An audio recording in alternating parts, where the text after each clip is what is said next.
o Senhor fez é bom, tudo que o Senhor fez é bom. Graças e paz a todos e a todas. Estamos aqui mais uma vez para falarmos, para meditarmos na palavra do Senhor. E dessa vez, no momento de Páscoa, essa Páscoa de 2020 tem sido algo diferente para nós, mas nós não devemos nos esquecer de algo tão especial que aconteceu na história do povo hebreu, do povo de Deus, do povo de Israel, e também o que ela significa para nós hoje, cristãos, salvos em Cristo Jesus. E eu espero que você possa meditar nisso e você possa também viver a realidade da Páscoa em sua vida. Para nós falarmos sobre ela, nós vamos pedir a Deus sempre, temos orado e pedido a Deus que nos conduza para esse momento. A Páscoa, isso vai aparecer na Bíblia lá no livro de Êxodo, onde o povo de Deus está cativo no Egito e Deus promove a libertação desse povo. Deus é maravilhoso. Aquele povo estava ali há muitos anos, 400 anos, e agora Deus promove um salvador para eles. Levantou um homem para que pudesse tirá-los daquela escravidão, e esse homem foi Moisés. Moisés, então, ele, depois de grande embate com o faraó egípcio, 9 pragas aconteceram e o faraó não permitiu a saída do povo, mas quando chegou na 10ª, eu quero chamar a atenção porque na 10ª praga, que foi a morte dos primogênitos, onde houve grande pranto no Egito, foi que Deus também instituiu a Páscoa. E a palavra Páscoa, ela significa passar por cima. Foi quando o anjo da morte passou por cima das casas dos hebreus, mas da casa daqueles que eram do Egito houve grande pranto, choro, sofrimento, porque houve muita morte naquele dia.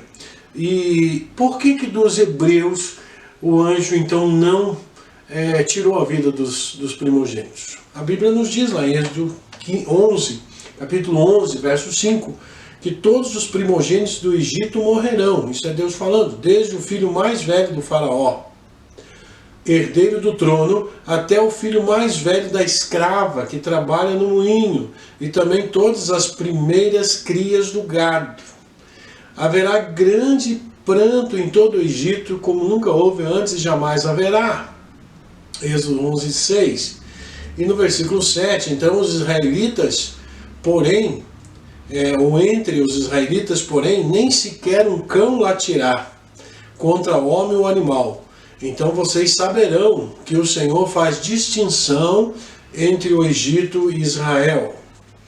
Para que isso acontecesse, no capítulo 12, no verso 7, há uma orientação de Deus.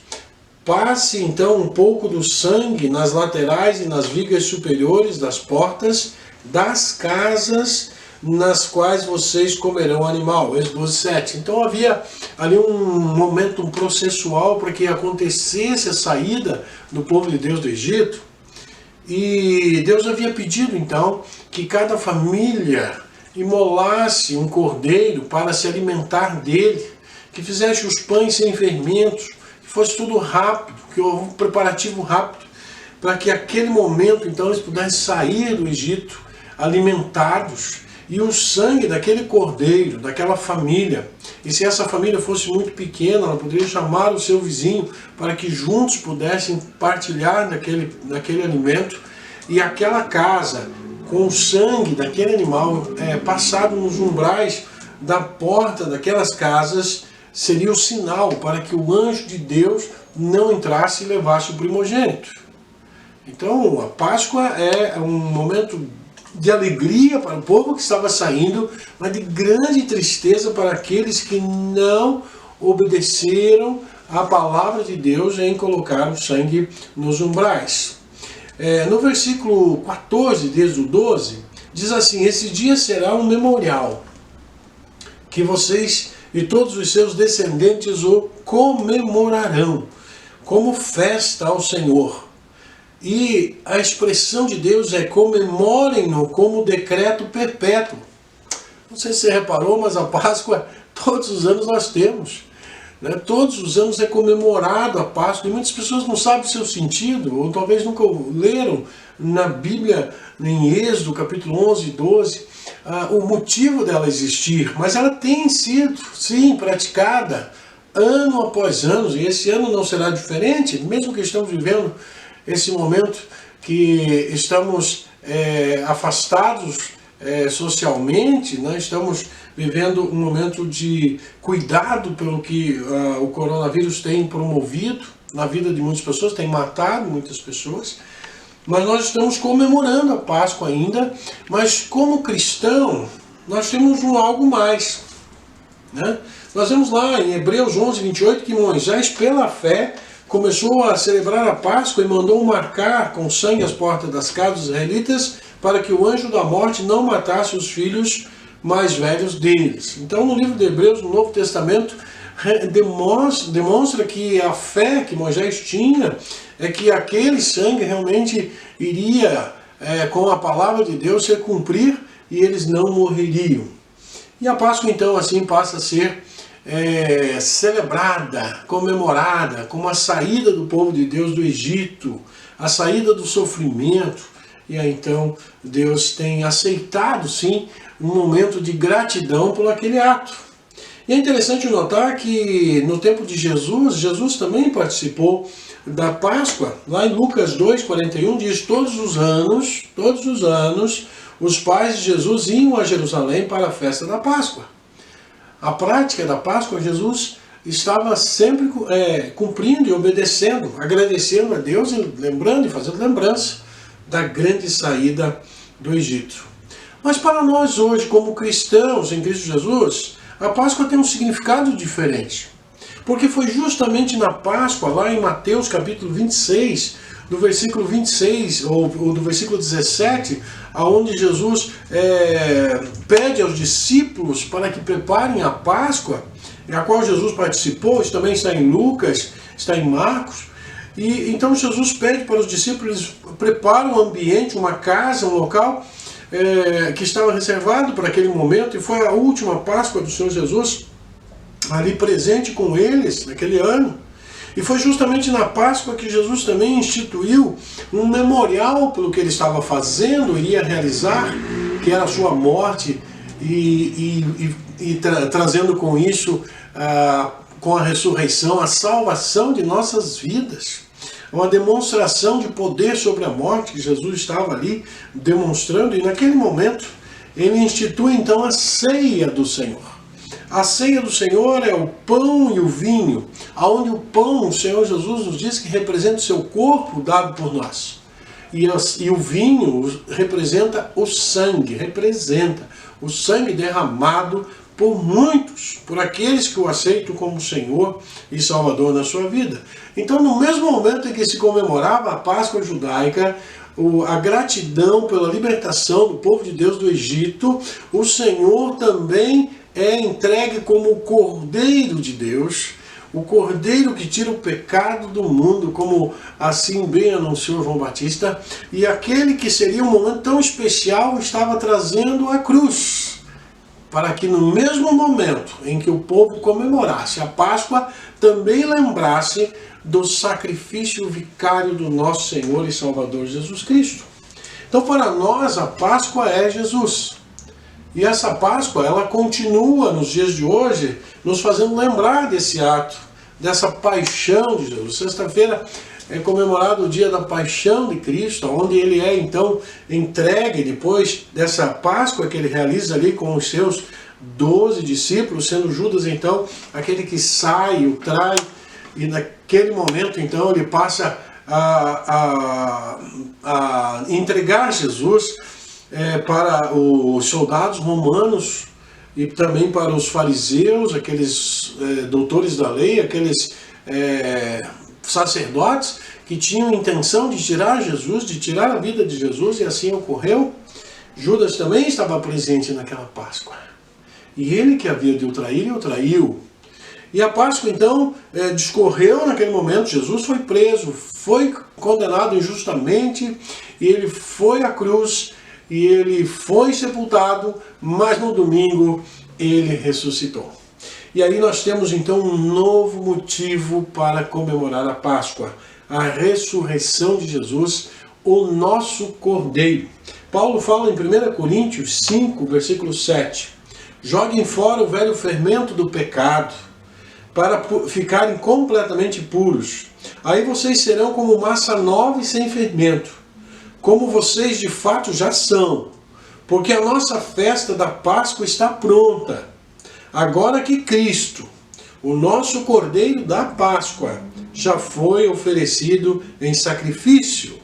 E no versículo 8, então vamos comemorar a nossa Páscoa, não com o pão que leva fermento, o fermento velho do pecado e da imoralidade, mas com o pão sem fermento, o pão da pureza e da verdade, e esse é o nosso Senhor Jesus.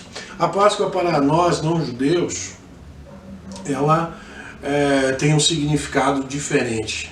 Nós lembramos do grande evento da história, quando o povo é liberto do Egito, mas nós também temos muito que comemorar, porque Cristo se fez o Cordeiro por nós. E o sangue de Jesus se tornou então aquele que nos purifica de todo pecado, a qual hoje nós, como naqueles umbrais lá no Egito, foram passados sangue, em que o anjo da morte passou e não levou os primogênitos.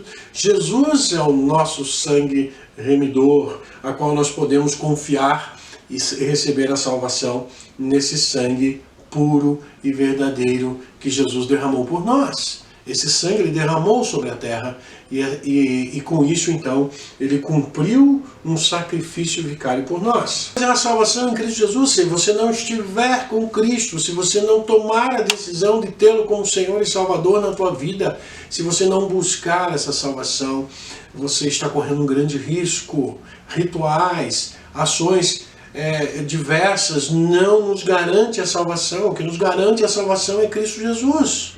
Como lá na cruz do Calvário, o ladrão pregado ao seu lado, nos seus últimos instantes de vida, pediu para que Jesus lembrasse dele quando entrasse no seu reino, e a palavra de Jesus foi uma palavra de misericórdia e salvação.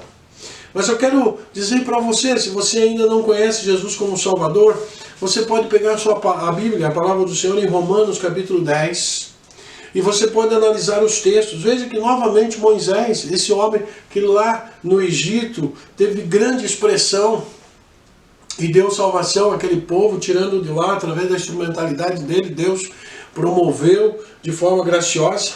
Ele diz assim, Paulo escrevendo aos Romanos, no capítulo 10, versículo 5, pois o que Moisés escreveu a respeito de as pessoas serem aceitas por Deus pela obediência à lei foi isto: viverá aquele que fizer o que a lei manda. Porém, quanto a ser aceito por Deus, por meio da fé, Moisés diz o seguinte: não fique pensando assim, quem vai subir até o céu, isto é, para trazer Cristo do céu.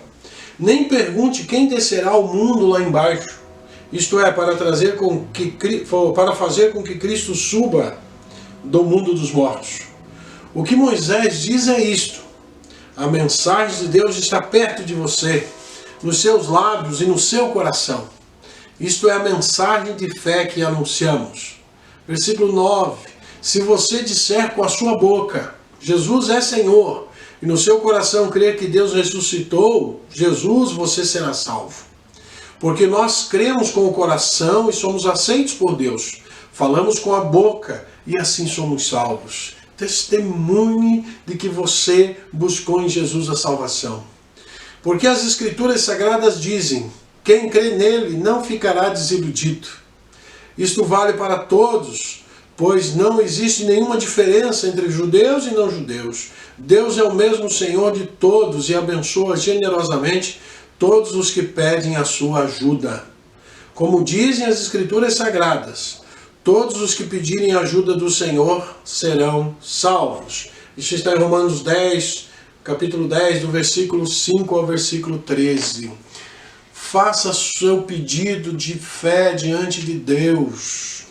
Busque ao Senhor, confesse com a tua boca, mas creia no teu coração que essa é a salvação em Cristo Jesus. Não deixe o tempo passar. Não perca a oportunidade de entregar sua vida a Jesus. Procure, através da palavra do Senhor, conhecer, acrescentar a sua fé. Nesse mesmo capítulo 10 de Romanos 17 diz, portanto, a fé vem pelo ouvir a mensagem vem por meio da pregação a respeito de Cristo. Entregue tua vida a Jesus, faça aí do teu jeito, na tua casa. Você não precisa ir em ambientes, você não precisa ir em outros lugares. Você pode aceitá-lo em qualquer lugar que estiver. Eu vou estar orando nesse momento para que o Espírito Santo, que está aqui conosco, é o nosso Deus Emanuel, o nosso Deus presente. Ele está aí com você também. E você pode entregar. Se você já é um crente em Cristo Jesus, passe a mensagem para outros que ainda não conhece o caminho, a porta, o segredo da salvação, para que ele possa também recebê-lo. Pai querido, nós queremos pedir por todos que estão ouvindo essa palavra, essa mensagem, nesse domingo de Páscoa, para que o Senhor toque nos seus corações, para que possam entender e compreender a salvação em Cristo Jesus, aquele momento especial na história, aonde o Senhor derrama o seu sangue por nós, e o teu sangue nos purifica de todo pecado. Pai, como o Senhor fez a grandeza de tirar aquele povo do Egito que estava escravo, naquela situação tão difícil, o Senhor permitiu que um servo do Senhor fosse lá e os tirasse, abençoando aquele povo. Agora nós estamos pedindo para que todos também entendam e compreendam a salvação em Cristo Jesus, o nosso Senhor Jesus que derramou o seu sangue por nós. Toca no coração, Senhor Deus, daquele que está angustiado por esses dias que está vivendo, que não tem esperança na sua vida, para que possam ser renovados, que através da regeneração em Cristo Jesus, que através, Senhor Deus, do arrependimento dos seus pecados, possa tomar uma decisão ao lado de Cristo, possa entregar sua vida ao Senhor e possam viver a plenitude, a tranquilidade, Senhor Deus, de estar salvo, para viver a eternidade na tua presença. Pai, que o Senhor nos abençoe a ver vidas sendo alcançadas para o Senhor, mesmo em tempo de pandemia, de isolamento social. O Senhor não está preso, limitado às portas. O Senhor não está preso e limitado a espaços. O Senhor está em todo lugar aonde o Senhor é invocado. Que o Senhor abençoe, Pai, que seja transformador e que a graça do nosso Senhor Jesus Cristo, o amor de Deus Pai e a comunhão do Espírito Santo esteja com todos, em nome de Jesus. Se você fez essa oração, se você buscou o Senhor, procure um homem de Deus, um servo de Deus, um salvo em Cristo Jesus e procure tirar tuas dúvidas. Eu tenho certeza que você vai alcançar sabedoria, como a palavra de Deus nos diz. Conhecereis a verdade e a verdade vos libertará. Que Deus abençoe, boa Páscoa a todos, um feliz domingo e uma semana na presença do Senhor. Amém.